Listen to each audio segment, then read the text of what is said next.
saa 12:30 Afrika ya Kati, 1:30 jioni Afrika Mashariki. Hujambo popote ulipo Afrika na kote duniani. Hii ni idhaa ya Kiswahili ya Afrika, sauti ya Mwafrika. Haya ni matangazo yanayoangazia matukio muhimu barani.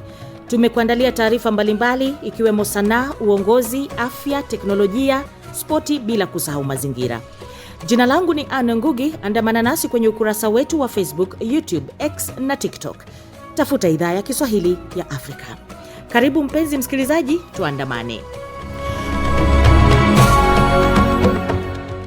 Kwa wasikilizaji wetu wa Kenya, hasa katika mwambao wa pwani na viunga vyake, mnaweza kutusikiliza kupitia Radio Kaya ambayo inasikika kupitia 93.1 FM hapo jiji kuu la Mombasa. Pia inasikika hapo Kwale, Kilifi, Taita Taveta na Lamu. Eneo zima la pwani inarusha habari zetu pia kupitia masafa marefu. Karibuni sana wasikilizaji wetu wa pwani ya Kenya. Nchini Tanzania mnaweza kutusikiliza kupitia 92.5 Highlands FM, radio iliyopo katika mkoa wa Mbeya na ukanda wa Nyanda za Juu Kusini. Hii inarusha matangazo yetu na kuwafikia zaidi ya wasikilizaji milioni 3 kote Mbeya na viunga vyake, mikoa ya Songwe, Mafinga, upande wa kaskazini wa Njombe, Rukwa pamoja na maeneo ya kaskazini ya Zambia na Malawi. Ukiwa Afrika Kusini, mnaweza kutusikiliza kupitia SA Swahili FM radio pale Johannesburg kila siku. Pia inapatikana kwa masafa marefu. Ni Jumatano ya mnamo Februari 25. Hii leo tunaangazia hali katika Jamhuri ya Kidemokrasia ya Kongo baada ya msemaji wa kundi la M23 Willy Ngoma kuuawa hiyo jana. Ni furaha kubwa sana kusikia kwamba huyo mhalifu amekwenda kuihaga dunia. Haifai tutegemee kifo hiki na kufurahi kwa ajili ya kifo kia mtu. Tulipenda tumuone mbele ya mahakama akishikwa na jeshi akiwa hai ili aweze akajibu kwa ukiukaji wa haki za binadamu. Lakini kwanza tupate taarifa za habari na Enyendo Angela.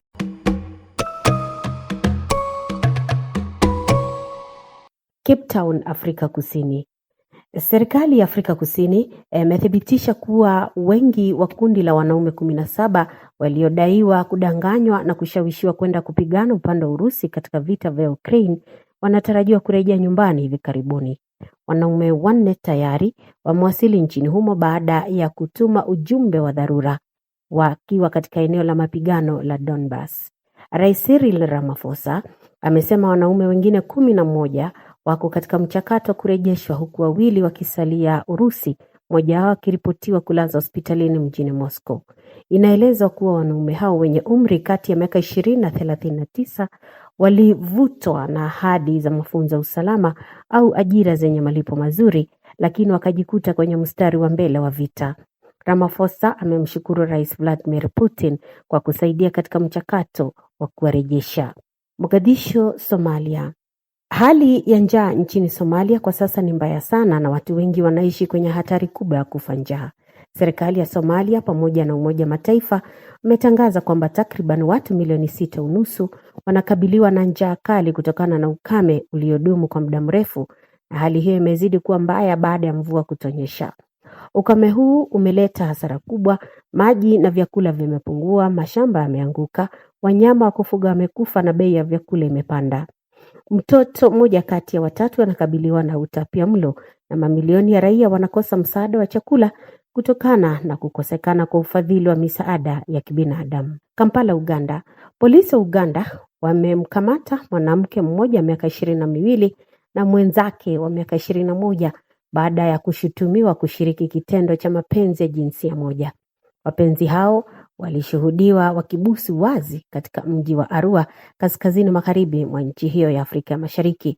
Tukio hilo linapingana na sheria ya kupinga ushoga iliyopitishwa mwaka wa 2023 ambayo inakataza kitendo chochote cha mapenzi kati ya watu wawili wa jinsia moja, licha ya shinikizo kutoka kwa serikali za magharibi na mashirika ya kibinadamu. Polisi wanasema kuwa wanachunguza tukio hilo, huku wanawake hao wakikabiliwa na masharti ya kisheria yanayohusiana na kitendo cha mapenzi ya jinsia moja. Tukio hili limeibua mjadala mkubwa kuhusu haki za kiraia na uhuru wa binafsi nchini Uganda.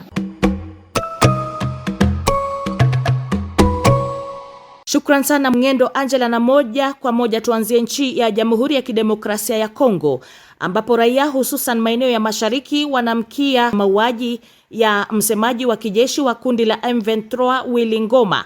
Kiongozi huyo aliuawa na droni ya jeshi la Jamhuri ya Kidemokrasia ya Kongo katika eneo la madini la Rubaya, huku kukiwa na wasiwasi huenda baadhi ya viongozi wengine wa juu wa kundi hilo la M23 pia huenda waliuawa au kujeruhiwa katika shambulio hilo. Hivi sasa tunaungana moja kwa moja na mwanahabari Msekedide ambaye amezungumza na wakazi wa mashariki kuhusu hali hiyo baada ya mauaji. Habari za kifo cha msemaji wa kijeshi wa kundi hilo linaloungwa mkono na Rwanda, Luteni Kanali Willy Ngoma, imepokelewa kwa hisia tofauti miongoni mwa wakaaji, iwe upande unaoshikiliwa na kundi hilo kama vile sehemu inayotawaliwa na serikali ya Kinshasa. Mimi kama vile mwanamke wa jimbo la Kusini, kufatana na kifo cha Willy Ngoma, tunasema kwanza asante kwa force yetu ambayo inaendelea kupigana na kututafutia sisi raia amani. Kwa upande wangu ni furaha kubwa sana kusikia kwamba huyo mhalifu amekwenda kuihaga dunia. Ingawaje hawakuweza kufika mahali hapa ambako ninakosemea kwa sasa hivi, ila wamefika kwenye jimbo letu na wamefika hata Uvira na vijiji vingine vya kando kando ya mji wa Uvira, na kwa hiyo usalama ulikuwa mdogo sana kwa ajili ya hao watu. Kufariki kwake kwangu hakuwezi nisikitisha, kwa kuwa yeye alitusikitisha zaidi na M23. Kuua watu wasiokuwa na hatia, hiyo haiwezi kuwa shida kwangu. Na watu ambao tunaishi nao, sisi ndio tunapenda amani. Lakini wenzetu wakati Uvira likamatiwa pale, walifanya sherehe pale na mangombe ikachinjiwa, tuliviona. Sasa kufa kwake hakuwezi nisumbua. Mimi naona tu ni Mungu amemkamata, amemrudishia kwa makosa aliyofanya.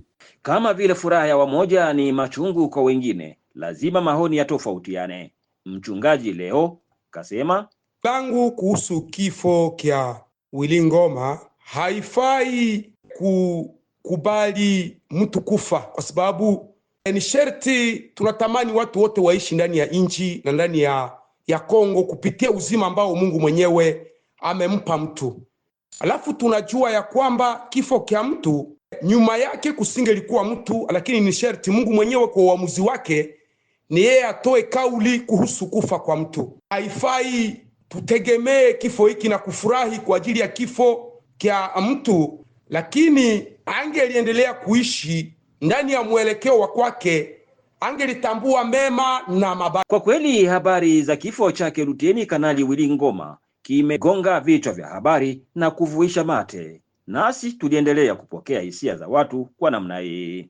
Kitu ya kabambi ninaweza penda kukuarifu kwa wakongomani, wanaweza kushukuru sana sana sana kifo cha bwana Willy Ngoma, na tunapaswa kukuambia kweli, sisi wakongomani tumetambua ya kama ambaye anawatuma kwa hiyo kazi amesema yeye anatafuta kipande ya nchi ya kwetu.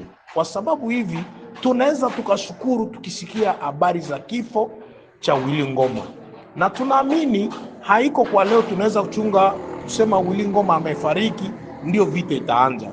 Tunaamini Willy Ngoma alitupiganisha kuanzia Bunagana mpaka leo amefika kule kokote kwenye wiko ni vita.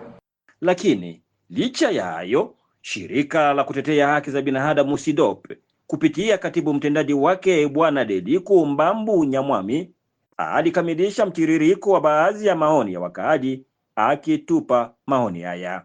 Kulingana na sheria ya kimataifa na sheria yetu ya Kongo, kukufa kwa Willy Ngoma inaleta uchungu kubwa mno, kwamba sisi watetezi wa haki za binadamu tulipenda tumuone mbele ya mahakama akishikwa na jeshi akiwa hai, atiliwe mbele ya mahakama ili aweze akajibu kwa ukiukaji wa haki za binadamu ambayo iliweza kutendwa ndani ya hii jimbo la Kaskazini ya Kivu na jimbo la Sud Kivu.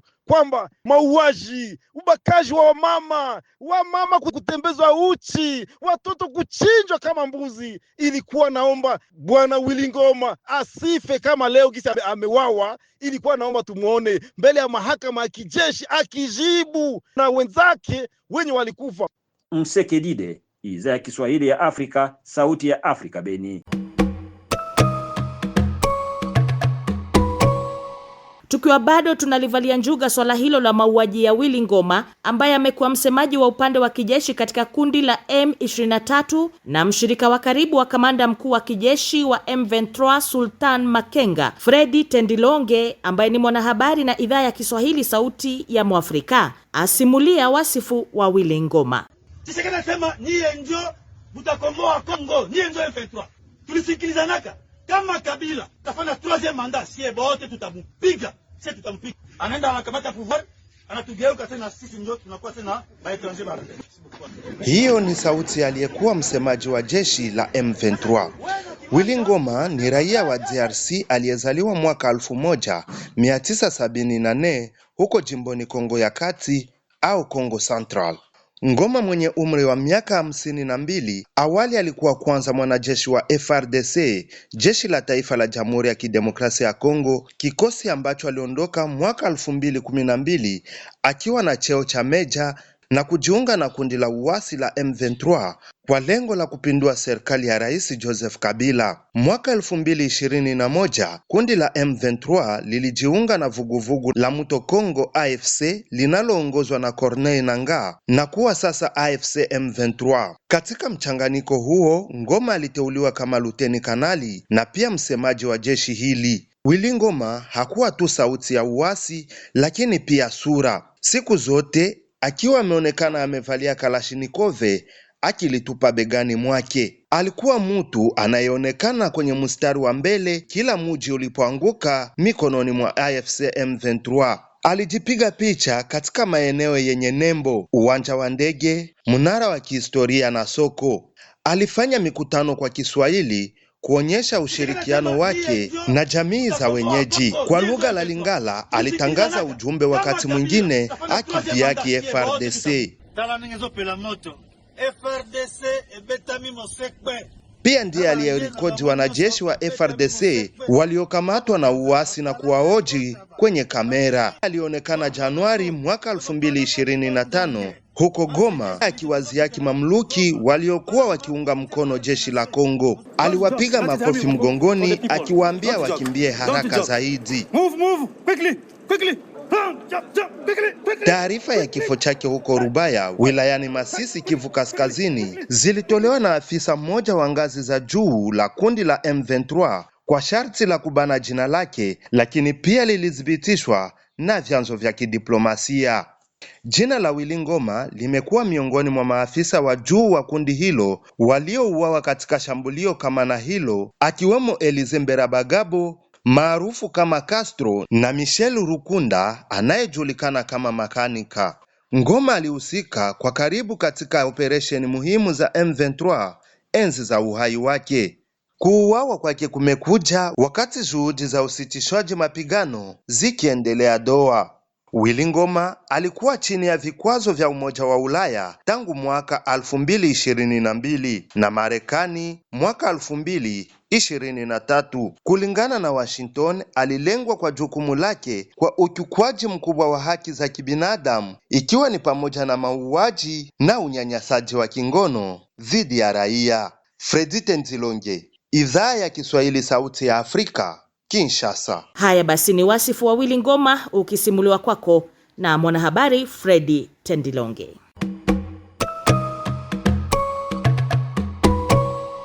Ikiwa unajiunga nasi hivi sasa, hii ni Idhaa ya Kiswahili Sauti ya Mwafrika. Jiunge nasi kwenye Facebook, TikTok na X. Tafuta Idhaa ya Kiswahili ya Afrika. Tunakukaribisha pia ujiunge, yani usubscribe na YouTube ya Idhaa ya Kiswahili ya Afrika na kuwa huru kuchangia kwenye makala haya. Mimi ni Ann Ngugi.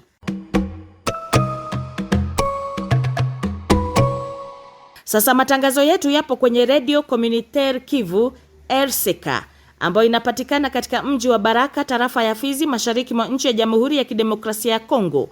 Kumbuka kwamba ni redio ya kijamii ambayo inasikika katika mji mzima wa Baraka na tarafa nzima ya Fizi. Pia inasikika kwenye baadhi ya mikoa ya nchi jirani ya Burundi pamoja na baadhi ya maeneo tarafa ya Uvira. Fuatilia pia matangazo haya kwenye redio Rwanzururu RTR Beni. Hii ipo kwenye 93.5 FM ikihudumia maeneo ya Beni, Ituri, Lubero na viunga vyake, pamoja na kuwafikia wasikilizaji wa Bundibugyo, Kasese na Masaka nchini Uganda. Vilevile inapatikana kwa masafa marefu. Radio Maniema New City ambayo inarusha matangazo yetu kwenye masafa ya 97.4 FM katika jiji la Kindu ambao ndio mji mkuu wa jimbo la Maniema, Jamhuri ya Kidemokrasia ya Kongo RDC. Kuuawa kwa Willy Ngoma kumezua wasiwasi wa kuchochea machafuko zaidi mashariki mwa nchi ya Jamhuri ya Kidemokrasia ya Kongo RDC. Msemaji huyo wa kijeshi wa M23 alitetea sana maasi ya kikundi hicho ambacho kinadhibiti maeneo muhimu ya mashariki ikiwa ni pamoja na miji ya Goma na Bukavu ndani ya nchi ya DRC.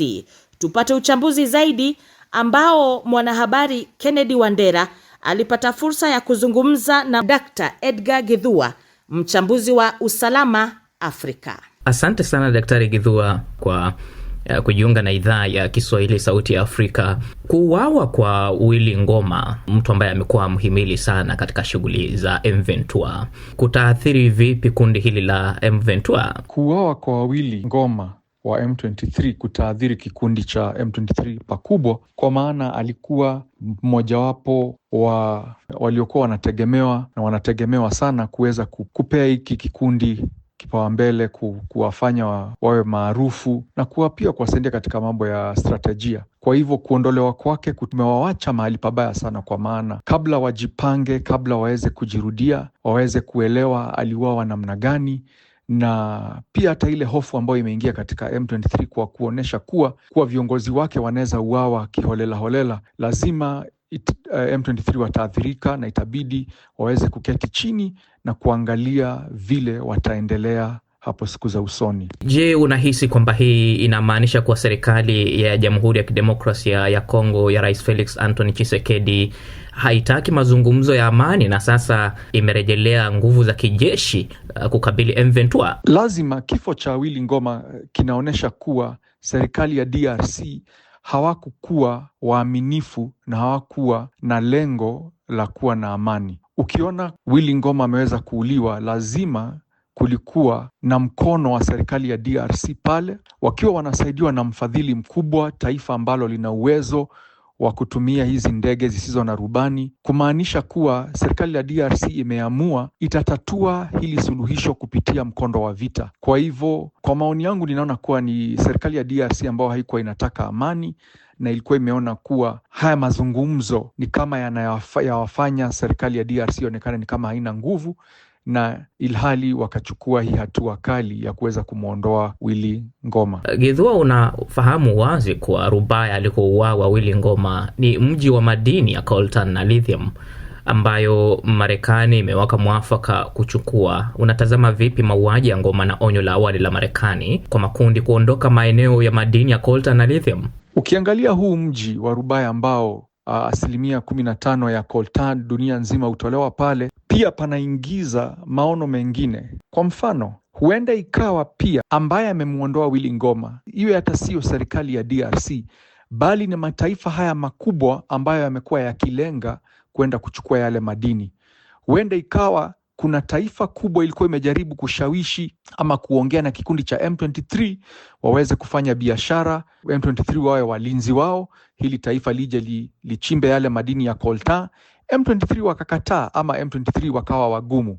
Kwa hivyo, kwa kumuondoa Willy Ngoma, labda hili taifa limesema linaona kuwa akiwa ameondoka, atakayeingia katika nafasi yake, viongozi watakaobaki M23 labda watakubali kufanya biashara na hili taifa. Kwa hivyo huenda ikawa haya madini pia yamechangia kuliwa kwake Willy Ngoma. Unapoangalia jinsi taarifa zilivyosambaa na mwamko wa tangazo hili la kuuawa kwa Willy Ngoma, inaonekana kuna mshtuko ndani ya kundi hili la waasi la M23, lakini tukio hilo pia linaonekana kwamba linaibua wasiwasi na maoni mseto kutoka kwa watu tofauti. Tukio hili linatoa ujumbe gani kwa nchi hizi ambazo zimetajwa kuwa na ushirikiano na M23, hasa Rwanda ambayo imekiri tayari kwamba ina ushirikiano fulani na M23?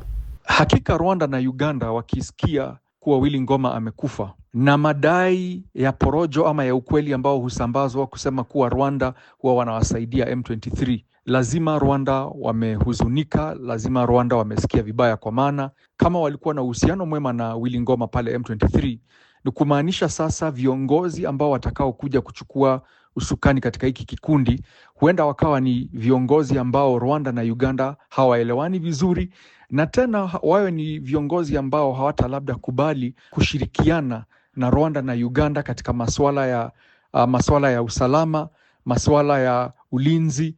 Kwa hivyo labda kuna tashwishi kidogo katika nchi ya Rwanda na Uganda, kwa maana ama wahenga husema afadhali shetani unayemjua kuliko malaika ambaye unaambiliwa yuaja.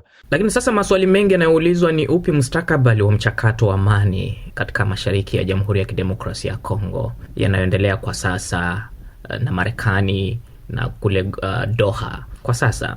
Utarudisha pakubwa mchakato wa amani DRC, kwa maana M23 wamepata sababu sasa ya kuelezea taifa la DRC ama serikali ya DRC kuwa tumeona nyinyi mlikuja hamkuwa na nia nzuri, na kwa sababu ya maafa ama mambo ambayo yametendeka upande wetu, hatuwezi tena endelea kuketi kwenye meza ya mazungumzo hadi tutatue mambo mawili matatu. Kwa hivyo ninaona kuwa hata mchakato ambao ulikuwa umeanzishwa na Angola, mchakato ambao ulikuwa unaendelea kutoka taifa la Qatar, ninaona ni kama itapata changamoto kidogo, kwa sababu M23 hawana ile nguvu ambao walikuwa nayo hapo awali, na sasa hawawezi enda pale katika meza ya makubaliano bila watu ambao wanaelewa nia ama watu ambao hawana ideolojia aliyokuwa amebeba Willy Ngoma. Kwa hivyo kwa maoni yangu ninaona ni kama mchakato wa amani ni kama kidogo utarudi nyuma, na baada ya miezi miwili mitatu labda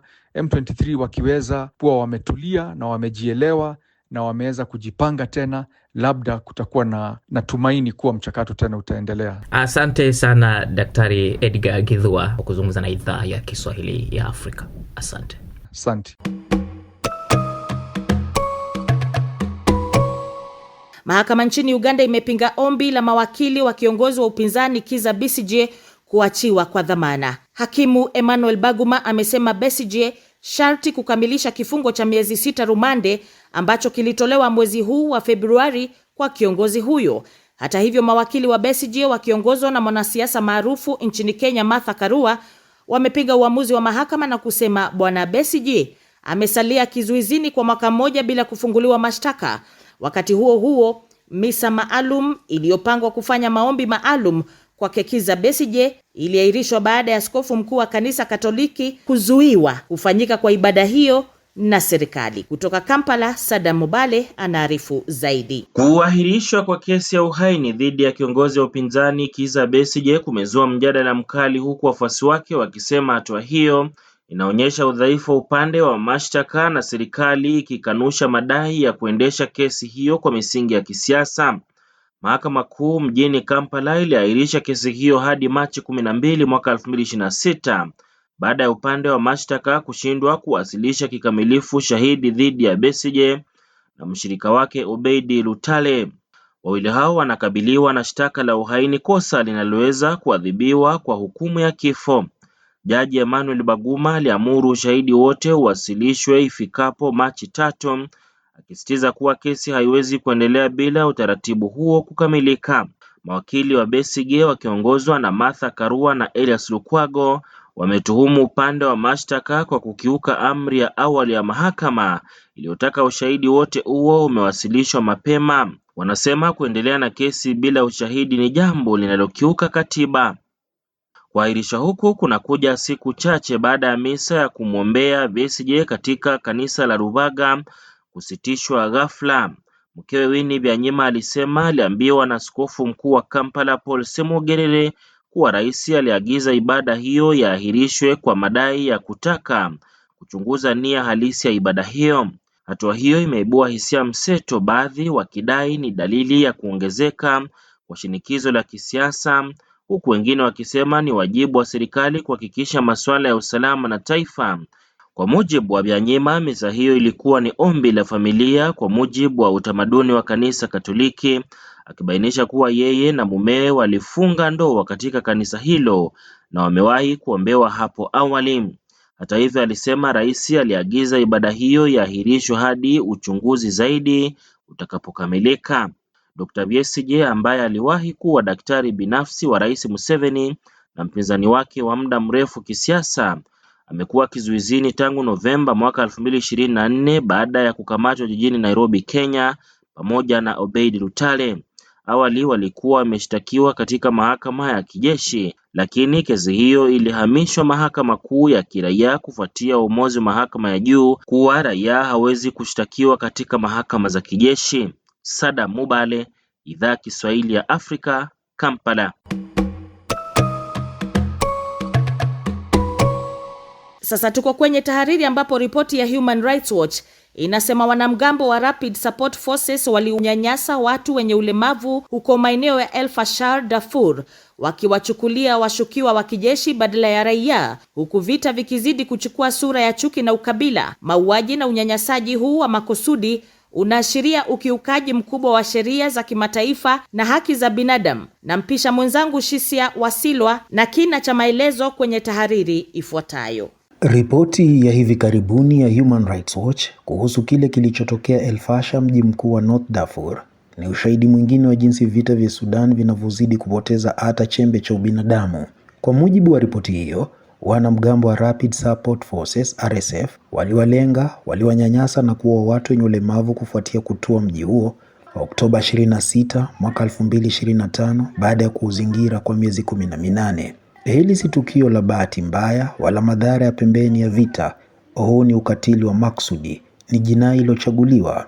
Kwa mujibu wa sheria za kimataifa za kibinadamu, raia wasioshiriki moja kwa moja katika mapigano hawapaswi kushambuliwa. Kuwalenga kwa maksudi raia, wakiwemo watu wenye ulemavu, ni uhalifu wa kivita, na pale vitendo hivyo vinapofanywa kwa upana dhidi ya raia, vinaweza kufikia hadi uhalifu dhidi ya binadamu. Lakini kilichotokea El Fasher kinavuka hata mipaka hiyo ya kisheria, kinagusa mizizi ya maadili ya binadamu. Ripoti inaonyesha pia kuwa RSF walitumia rangi ya ngozi na lafudhi kubaini nani ni raia na nani mshirika wa majeshi ya Sudanese Armed Forces. Wengine waliitwa kwa majina ya dharau kama Falangei, wakilenga makabila yasiyo ya Kiarabu. Hivyo vita hivi si tu vya kisiasa au kijeshi, vimegeuka kuwa mchanganyiko wa ubaguzi wa kikabila na chuki dhidi ya ulemavu. Swali kubwa ni hili: je, dunia itaendelea kutizama? Ripoti ya Human Rights Watch inatoa wito kwa Baraza la Usalama la Umoja wa Mataifa kuchukua hatua za haraka, ikiwa ni pamoja na kuwekea vikwazo viongozi wa RSF na kushinikiza nchi zinazounga mkono, hususan Falme za Kiarabu, kusitisha msaada wao. Pia inapendekeza kupelekwa kwa ujumbe wa kiraia wa kulinda raia kwa ushirikiano na Umoja wa Afrika. Ikiwa dunia itashindwa kulinda walio dhaifu zaidi katika wakati wao wa udhaifu, basi si tu Sudan itakayokuwa imeanguka, bali pia maadili ya ubinadamu wetu. Ikiwa unajiunga nasi, shukran na karibu. Hii ni Idhaa ya Kiswahili ya Afrika, sauti ya Mwafrika. Tufuate kwenye Facebook, YouTube, TikTok na X. Tafuta Idhaa ya Kiswahili ya Afrika. Waalike marafiki na watu wa karibu kujiunga na Idhaa ya Kiswahili ya Afrika. Kumbuka msikilizaji kusubscribe, yani ujiunge na YouTube yetu, kwani sote tu familia moja, sauti moja ya Mwafrika. Kwa wasikilizaji wetu nchini Kenya, mnaweza kutusikiliza mubashara kupitia Radio Dumos 99.9 FM. Hii inasikika katika jiji la Nairobi, Lang'ata, Karen na viunga vyake, maeneo ya Ngong, kaunti ya Kajiado na eneo zima la Kikuyu. Pia inasikika kupitia masafa marefu. Hii ni sehemu ya jitihada zetu kukuletea matangazo yetu hapo ulipo. Wasikilizaji wetu nchini Tanzania pia mnaweza kutusikiliza mubashara kupitia Chipuka FM Radio 101.6 Gairo mkoani Morogoro. Hii inasikika pia jiji kuu la Dodoma, Manyara, Tanga na baadhi ya maeneo ya mkoa wa Tabora. Ukiwa hapo mashariki mwa nchi ya Jamhuri ya Kidemokrasia ya Kongo, unaweza pia kutupokea kupitia redio wa shirika Radio Ngoma ya Amani Fizi, ambayo inapatikana maeneo ya Baraka, Kivu Kusini na maeneo ya Kigoma nchini Tanzania na Burundi. Hivi karibuni tutakuwa hapo Kigali na Bujumbura kuhakikisha sauti ya Mwafrika inasikika. Sasa tumefika ukingoni wa matangazo yetu hii leo. Asanteni sana wote kwa kuchangia matangazo ya leo, na kwako wewe mpenzi msikilizaji kwa kutufuatilia. Mimi ni Anne Ngugi na kutakia jioni njema.